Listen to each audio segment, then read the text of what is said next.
invitamos a pasar al licenciado Trajano Vidal Potentini.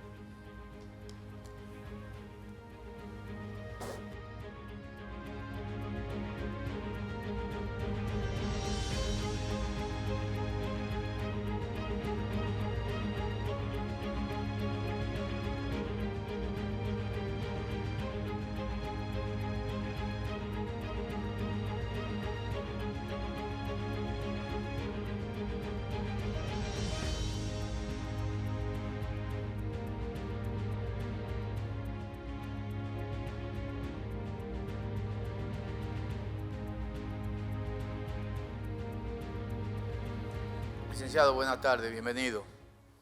Solo recordarle que tiene 5 minutos de posición libre. Pasados los 5 minutos, entramos en la tanda de preguntas hasta 15 minutos. Puede hacer uso de la palabra. Muy buenas tardes, dignidades que hoy pues en calidad de representantes de este Consejo Nacional de la Magistratura pues tienen esta alta función. Mi saludo especial para todos, desde luego en la persona del excelentísimo señor Presidente de la República, Danilo Medina Sánchez. Y ya por segunda oportunidad, por segunda ocasión, en menos de 4 meses, pues estamos frente a ustedes, lo que definitivamente agradecemos sobremanera, toda vez que hemos sido pues nuevamente preseleccionados, seleccionados para este proceso. No vamos a entrar en detalles, sabemos que la vida nuestra pues descansa en un expediente que tienen ustedes en sus manos, y más que todo aprovecharía pues estos minutos para certificar, verificar algunos aspectos, pero sobre todo para dejar, si se quiere, pues alguna propuesta de lo que es la visión nuestra sobre el particular, sobre lo que nos trae aquí a esta aspiración. Lo primero que debo decir es que pese a que tenemos ya casi 30 años de habernos recibido como abogado, no poseemos ese ejercicio intenso, más bien lo hemos hecho desde el punto de vista del enfoque social a partir de un activismo que hemos tenido permanentemente en el orden de sociedad civil y uno que otro cliente ya desarrollando la carrera propiamente dicho, pero sin ese ejercicio intenso. Sí, desde luego, dedicado a la academia. En la academia desde el año 1990 pues, hemos estado integrados en calidad pues, de profesor universitario en la Universidad Autónoma de Santo Domingo, con varias maestrías, pero sobre todo centrado en la labor del derecho público, llámese derecho electoral, derecho constitucional, administrativo, el componente de derecho público. Pero más que todo hemos sido, diríamos que una especie de testigo de sección de lo que han sido pues, los procesos de reforma, donde hemos pues, tenido una participación activa y, ¿por qué no?, siempre un crítico a partir de esos procesos de reforma, pero un crítico constructivo. En modo alguno, pues, hemos formulado ninguna crítica que no esté precedida por un espacio de reflexión y de propuesta alrededor de cualquier planteamiento que hemos hecho. En el caso particular, pues, de Suprema Corte de Justicia, o más que Suprema, del Poder Judicial, pues, de manera puntual, hemos dicho que hay ciertamente un sinnúmero de aspectos con lo que no pues, coincidimos, toda vez que aspiramos en el orden democrático como creyente en la democracia, y dentro de eso se inscribe mi participación aquí, un ejercicio cívico y ¿por qué no?, de apoyo, de fortalecimiento a todo este proceso, de escogencia de jueces supremos. Y me retrotraigo de nuevo pues, a la parte de que ya habíamos servido pues, un informe en donde decíamos bueno, que el Poder Judicial había observado en algunos aspectos, pues si se quiere, una involución. No por el hecho, porque lo que hemos reconocido siempre de que sea el magistrado Mariano Germán Mejía quien esté al frente de este alto órgano, y lo podemos decir porque puedo decir desde este momento que hemos sido compromisarios del seguimiento pues, de esta gestión. De hecho, la fundación en la que nosotros participamos fue la primera en suscribir y en llevar públicamente, en aquel entonces, hace ya más de 7 años, la candidatura de Mariano Germán Mejía, porque entendemos que es un hombre pues, dotado de la mejor voluntad, pero reiteramos, esto responde a un componente, si se quiere, estructural, el problema de la justicia. Y hemos hecho un planteamiento a partir de lo que son los aspectos que nosotros entendemos que deben considerarse. Por un lado, el componente económico de los recursos, pero Lamentablemente en el país, y yo creo que con eso se basta mi participación en todo esto, con que yo pueda dejar en estos altos componentes de los poderes públicos de la República Dominicana al más alto nivel, haya podido dejar esta inquietud que voy a plantear ahora. Aquí se ha tenido la distorsión en el orden presupuestario de que hemos venido especializando leyes por un lado, con porcentaje con cargo al presupuesto nacional para ser ejecutado todos los años. Decimos, bueno, no se cumple el porciento que se hay que darle al Ministerio Público, a la justicia, a los ayuntamientos y demás. Eso del todo no es cierto, porque ciertamente se trata de una distorsión que es inmanejable, es imposible, porque estamos hablando de más de 20 leyes que hoy por hoy comportan, si se quiere, casi el 40 o el 50% del presupuesto general del Estado. Por eso el presidente Balaguer en aquella oportunidad hablaba del proyecto de presupuesto y ley de gasto público, porque siempre el presupuesto será una proyección a partir, y lo que será una ley será la forma en que eso se gasta, pero será una proyección a partir de donde se pueda lograr, de donde se pueda conseguir todo esto del esquema impositivo. Bien, entonces, como eso no está en manos de nadie y debe ser a partir de una planificación objetiva, ese presupuesto, para la forma de gastarlo, no se pueden especializar presupuestos, toda vez que todos los años, cada vez que tenemos una ley general de presupuesto, estaríamos operando un cambio alrededor de esos presupuestos porque una ley posterior deroga una ley anterior. Entonces no estamos violando los porcentajes porque la ley general de presupuesto es precisamente la que da esa orientación que se requiere. De ahí que nosotros hemos propuesto, y es la propuesta que quiero dejar, que se busque un esquema parecido de autogestión para resolver de una vez por todas el problema de los recursos de la justicia, un espacio de autogestión a partir de la jurisdicción inmobiliaria y que se especialice entonces porcentualmente una cantidad de la labor que viene la justicia desarrollando en la administración, en la gestión, algo similar o parecido a lo que tenemos con aduana y a lo que tenemos con impuestos internos. Las leyes especializan para impuestos internos un 2% y para aduana un 4%. Es una especialización que trae consigo el que puedan tener la cantidad suficiente de recursos, no con cargo necesariamente al Estado, sino a eficientizar sus labores para poder entonces recaudar más y que eso no recaiga en perjuicio de lo que debe el Estado gastar en un sinnúmero de aspectos. Sí. Entonces, hacerlo a partir de la jurisdicción licenciado, inmobiliaria. El tiempo se terminó hace un ratito. Coge 2 minutos para que pueda redondear. Bueno, entonces, la idea es esa, que pueda haber un espacio de autogestión desde donde, pues, Suprema Corte de Justicia, con un % que puede estimarse, puede estudiarse, pueda mejorar las condiciones en que está desarrollando todo el quehacer inmobiliario de la República Dominicana, con lo que son los impuestos que le corresponden por la transferencia de títulos, de igual forma por las hipotecas y otros tantos, para eficientizar esa labor, conseguir más dinero y estimarse lo que le va a tocar sin que esté conjuntamente con el Ministerio Público por una ley que en modo alguno se estaría violando porque todos los años se cambia cada vez que tenemos un presupuesto general del Estado nuevo, así como una cuarta sala pudiera ser en Suprema Corte de Justicia y otros tantos aspectos, una ley de prevaricación judicial, otros tantos aspectos que nosotros hemos considerado y tenemos contemplado y que vamos a tratar de socializar en su oportunidad. Me pongo a su disposición. Gracias. Preguntas. Senador Paliza. Muy buenas tardes, licenciado. 2 preguntas breves. En su formulario de inscripción para postular a una de las posibles o supuestas vacantes a la Suprema Corte de Justicia, usted ha estipulado que tiene un buen patrimonio económico, inclusive muy superior a casi todos los que se han postulado aquí. Me refiero a jueces que usualmente viven de un ingreso medio producto de un salario que reciben por su labor.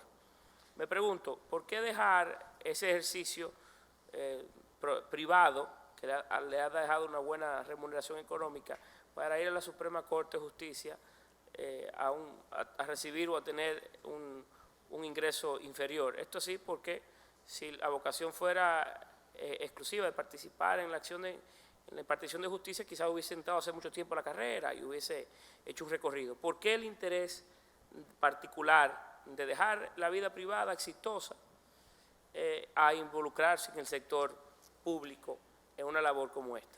Ciertamente hemos tenido un desarrollo. Naturalmente estamos hablando de casi 30 años.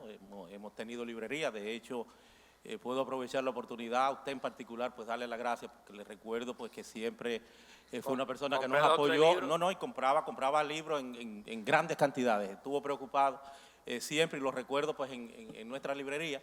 Y hemos venido pues en esa labor, y ciertamente sí, tenemos un ejercicio profesional exitoso.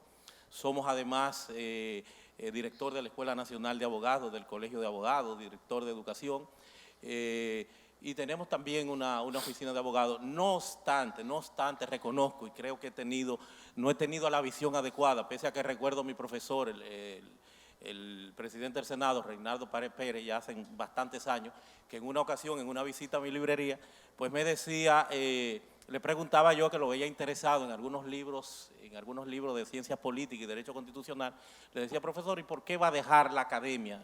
¿Por qué va a dejar la academia? Es una gran pérdida. Me dijo, no, yo he reconocido que mi espacio no está en las aulas, mi espacio está con la gente, mi espacio está en las calles.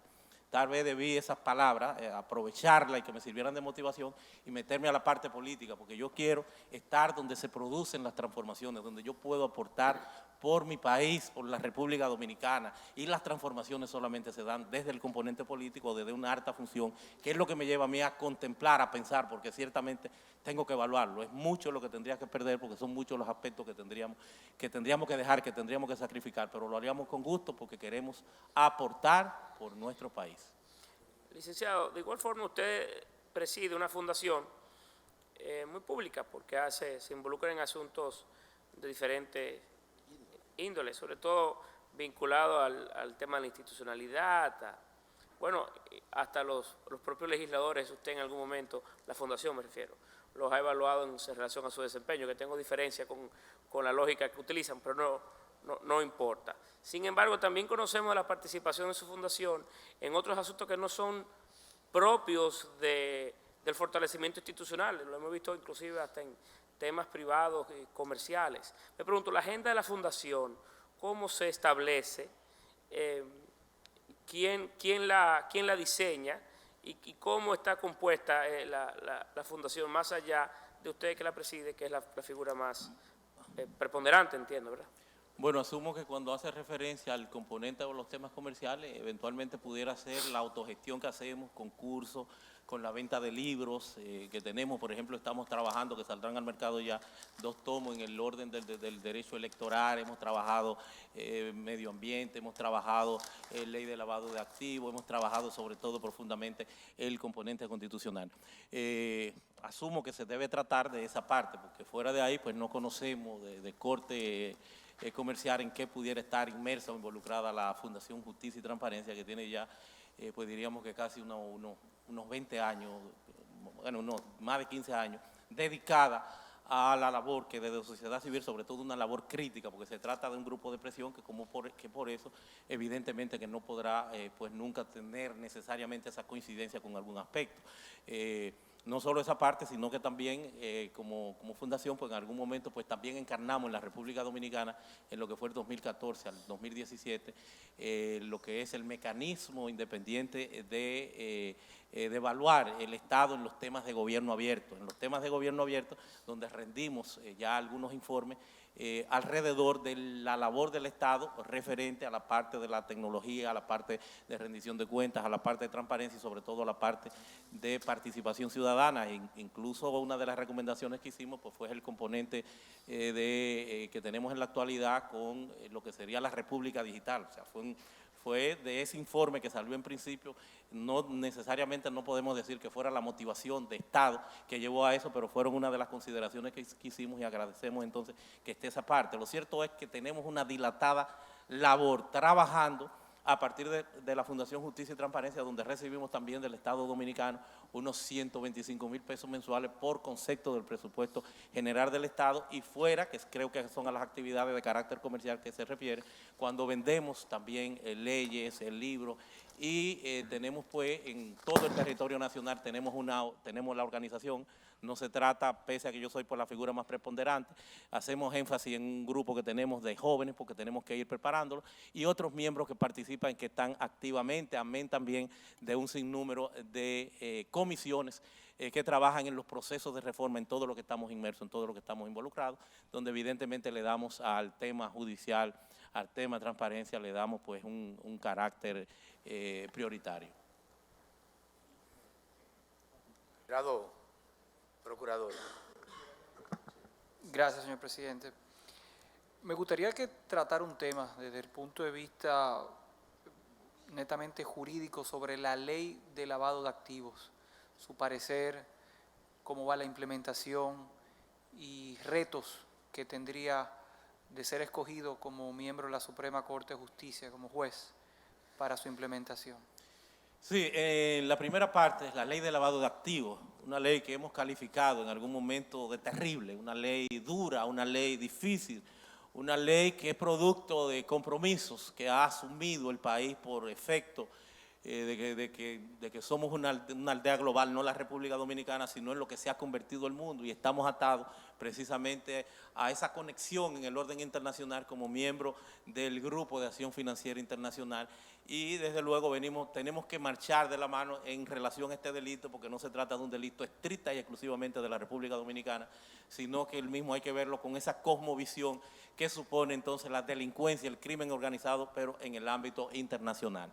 Esta ley de lavado de activos, que nosotros participamos también como testigos de sección en este seguimiento, en ese apoyo que damos al Senado de la República y a la Cámara de Diputados desde las diversas comisiones que se nos invita, a partidos políticos, todo lo que tiene que ver con la legislación, pero participamos en lo que fue ese seguimiento, y recuerdo que formulamos un sinnúmero de críticas, sobre todo la hegemonía que tendría el Ministerio Público de cara al poderío que le auguraba, le guardaba esta ley, y cómo pudiera la misma pues estar coligiendo, chocando con aspectos de carácter o de orden constitucional. Dimos la voz de alarma, y gracias a Dios hasta el momento ha habido un manejo, ha habido un trato prudencial por parte del Estado que le ha ganado en lo que ha sido la implementación de la misma, le ha ganado el crédito en el orden internacional de venir pues pasando lo que son los exámenes que permanentemente, incluso con reconocimiento más allá de ese propio esquema, de que la República Dominicana pues viene observando, viene cumpliendo, y creo que los augurios nuestros pues se han quedado pequeños, se han quedado chiquitos, toda vez que, reiteramos, hemos observado un manejo prudente en lo que es la administración por parte del Ministerio Público, y por qué no hasta del Poder Judicial, en la implementación de este terrible instrumento que parecería que se va sorteando con éxito y que se va adecuando a partir también de la capacidad reglamentaria que tienen algunos estamentos como la Dirección General de Impuestos Internos y otros tantos que vienen trabajando el tema. Le puedo decir finalmente que lo que tenemos nosotros de cara pues a llegar a tener un espacio en Suprema Corte de Justicia es que consideramos que deberá implementarse, tener pues una ley de prevaricación judicial, como tienen otros países, en donde en el orden disciplinario al juez que infringe las leyes, o más que las leyes, las normas éticas, al margen o amén de lo disciplinario, que no se le dé solamente una palmadita y se envíe para su casa, sino que eventualmente esa persona pues pueda ser traducido a la justicia con ese tipo penal. Estamos planteando también que entendemos que pudiera ser saludable la emergencia de una cuarta sala ni siquiera especializada, sino que pudiera conjugar una especie de plenitud de jurisdicción para segmentar lo que eventualmente pudiera ser la mora que actualmente se registra en la Cámara Civil, para implementar con una cuarta sala, con unos 5 miembros más, porque la Constitución perfectamente lo permite, para implementar entonces lo que es segmentar la carga que pudiera ir entrando, y entonces asignársele de acuerdo a la gran carga de trabajo que pudieran tener los otros escenarios, los otros espacios de cara a la Corte, y que podamos entonces tener una justicia eficiente, una justicia que no sea una justicia tardía, porque no es justicia, y sobre todo el ideal que se cuenta o que se tiene hoy por hoy, que es el acceso a la justicia como derecho fundamental, pueda ser una realidad práctica. Magistrado Germán.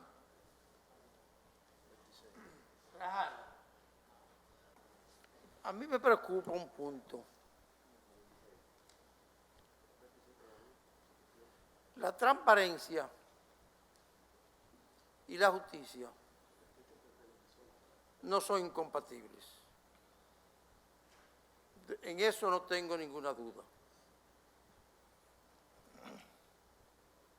Pero la transparencia muchas veces se va más allá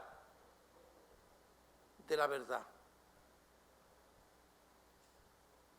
Y entonces pudiera convertirse en una especie de realidad para construir la posverdad. Y a partir de la construcción de la posverdad, va la justicia entonces a reflejar una situación interna y una situación externa. Entonces, si tú eres padrino, papá de la transparencia, y llega a la Suprema Corte de Justicia, y desde la Suprema Corte de Justicia levanta el brazo todos los días para construir la transparencia, y esa transparencia saca a la luz pública cuestiones internas de la Suprema Corte de Justicia, y eso contribuye a la creación de la posverdad. Ese punto me preocupa. Analízamelo a ver si yo te puedo entender. Lo primero es que cuando, y por eso me parece que no, bueno, como bien usted resaltaba, no se trata de dos aspectos, de dos espacios que necesariamente sean incompatibles. De hecho, no, yo creo que van de la mano. Y van de la mano porque hay una filosofía política administrativa que en la actualidad se ha erigido o se llama gobierno abierto, que fue de la que nosotros somos abanderados y en la que nosotros pues hiciéramos el planteamiento, la referencia por parte del Estado Dominicano cuando duramos pues unos 4 años prácticamente pues desarrollando todo este esquema. Gobierno abierto, que reitero, se trata de una política democrática, administrativa, que creo que por demás es en lo sucesivo, sería pues el futuro de la democracia. Ya lo que se estaba planteando o que se está planteando a nivel internacional y se ha integrado incluso todo el esquema de la justicia, no es hablar de un gobierno abierto, sino de un Estado abierto para integrar, como también al Congreso, para integrar a los demás poderes del Estado.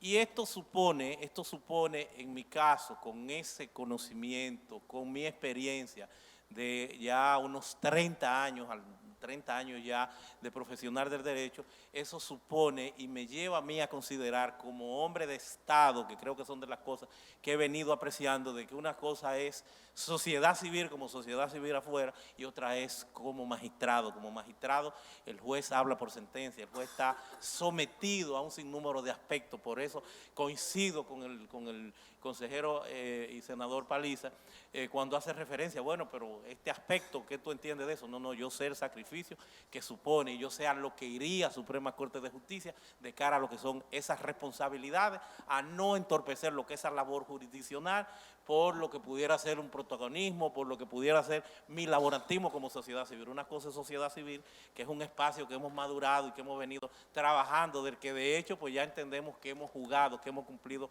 nuestro rol. Si no, tendré que participar pues eventualmente ya en lo que sería pues otro espacio, como eventualmente pues tal vez la política o una alta corte, porque no he tenido participación política, porque entiendo también que son incompatibles. Entonces no creo que en modo alguno lo que es mi laborantismo pudiera interceder ya en una eventual función que tendría que está divorciada, está apartada y que sé que tendría que asumir como un sacerdocio, con lo que implica, con lo que impone ya una alta función de esa naturaleza. Mira esto, Trajano, y estamos hablando en términos bien sencillos y bien amistosos. Y administrar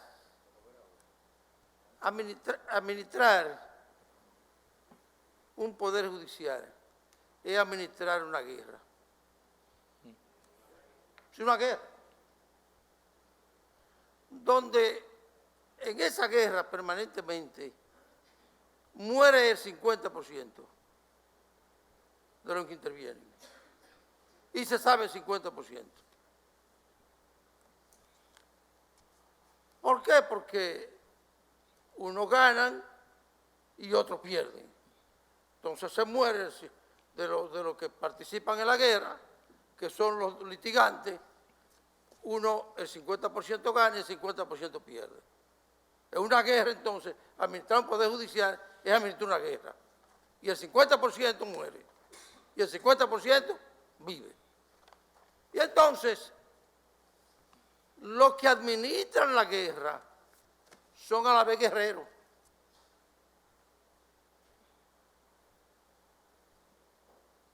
Son guerreros. Porque no hay ninguna duda de que al interno del Poder Judicial hay permanentemente una lucha por competencia. Y también entonces los administradores de justicia son administradores de guerra. Y entonces, en esa guerra permanente, una cosa es verdad y otra cosa es mentira. Pero muchas veces, entre la verdad y la mentira, hay un área que es gris. Y eso es lo que me preocupa a mí. Cuando todo eso que le llaman transparencia penetra el Poder Judicial, se convierte en constructora de la posverdad. Y entonces, fíjate por ejemplo, ¿cómo administra Mariano Germán el Poder Judicial? Nunca, casi nunca hablando. En 7 años, yo no he dado a conocer hacia afuera del Poder Judicial un problema interno de la Suprema Corte de Justicia. Y me lo pueden, y yo reto al que me lo diga, que yo he dado a conocer un problema interno del Poder Judicial hacia afuera. Es más, yo sustituí a un presidente de la Suprema Corte de Justicia y no me he referido nunca a ningún acto de ese anterior presidente de la Suprema Corte de Justicia, ni por bien ni por mal. He sido un hombre increíblemente cuidadoso, porque creo que el que administra un poder tan delicado como el Poder Judicial tiene que ser una especie de caja tan cerrada y construida de un material tan fuerte que la tocan y la tocan y la tocan y la tocan y apenas el sonido llega hacia adentro. Ese ha sido Mariano Germán. Y lo que me preocupa es eso de justicia y transparencia. Y soy amigo tuyo, tú lo sabes. Y hablo de la fundación. Pero me preocupa por eso que te hablaba, de que eso se convierta en algo que en ánimo de la transparencia, de la construcción de la verdad, se convierte entonces en un poder judicial donde todo se revele. Y en el Poder Judicial, todo no se puede revelar. El problema Hay que tener increíblemente cuidado para callar. El silencio es más valorado en el Poder Judicial que la palabra. El problema es, magistrado, que le estaríamos dando una connotación al componente transparencia que trasciende posiblemente los límites que estemos advirtiendo. Hablar de transparencia, y creo que usted está haciendo un ejercicio importante de transparencia, como lo está haciendo Procuraduría General de la República, cuando en su página de internet hacen todos los planteamientos que de conformidad con la institucionalidad se corresponde. Esa es transparencia. El resto se trataría de chisme, eso está marginado, está apartado de la transparencia. La transparencia es en ese entorno. Desde luego, una labor jurisdiccional es apartada de lo que es una labor de sociedad civil, donde tú tienes un rol donde tienes un rol de escrutar, donde tienes un rol de investigar. No es lo mismo, ni en modo alguno pudiera eso extrapolarse, llevarse a lo que es una función tan delicada como juez, que lo primero, como un componente de Estado, sería pues el ejercicio de ese poder del Estado, que es lo que hay que cuidar como una niña. Pero el componente de transparencia no, se registra y se da a partir de ese aspecto que es la observación de la institucionalidad, como se está haciendo y como se reflejó en un informe que nosotros hiciéramos en la mayoría, de manera objetiva, en la mayoría de los puntos que se habían pautado, planteando. Así que tenga la tranquilidad, tenga la seguridad, que en modo alguno ese es un aspecto o ese sería un punto. Lo mío es solamente preocupación. Pues tenga la tranquilidad de que eso en modo alguno pues va a llevar más allá de lo que se corresponde con el escenario en que se maneja una cosa y eventualmente se manejaría otra. Licenciado Potentini, muchas gracias y mucha suerte. Con su participación terminamos la tanda de hoy y convocamos para mañana a las 9 a los restantes postulantes para ocupar un asiento en la Suprema Corte de Justicia. Pasen buenas noches y muchas gracias.